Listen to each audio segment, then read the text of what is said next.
Stay down, Those were the moments that gunshots rang out at the White House Correspondents' Dinner on Saturday. We know one man was arrested and is expected in federal court today. I want to bring in our Joe St. George, who joins us now live. Joe, I know several of our Scripps News Group's colleagues were at Saturday's dinner. So scary. I'm glad everyone's okay. But what do we know so far about what happened, and how is the White House responding?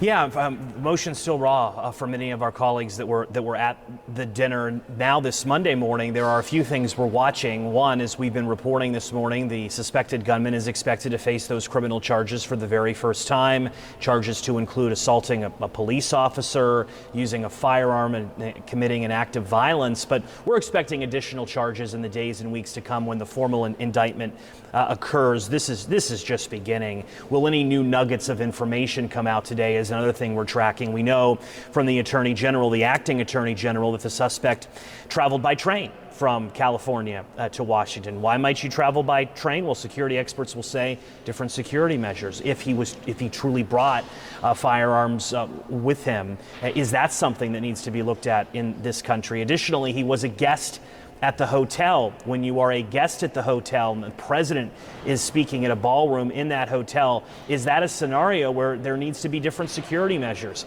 That's some of the many questions being asked. The active questions being asked here on Capitol Hill this morning include whether security measures were appropriate. Can you even have an event like this in this day and age anymore, with the president, the vice president, the Speaker of the House, and so many cabinet members in the presidential line of succession all in the same room without different securities, a different security perimeter? The president wants this dinner to happen within 30 days. Again, is that still feasible? And then there's the debate over the ballroom at the White House. President Trump saying this is justification for why he's building this grand ballroom, this controversial grand ballroom affixed to 1600 Pennsylvania Avenue, so that Washington, our nation, can gather for events like this without taking place at an outside venue. The president said this Saturday, not too long after the shooting took place. I will say, it's not a particularly secure building, and I didn't want to say this, but this is why we have to have all of the attributes of what we're planning at the White House. It's actually a larger room, and it's much more secure. It's drone-proof, it's bulletproof glass. We need the ballroom. That's why Secret Service, that's why the military are demanding it. President Donald Trump on Saturday, not exactly, though, apples for apples here as to, well, should this event just take place inside the White House grounds going forward? Remember, when you're dealing with the White House, that would be an official event from the White House's perspective.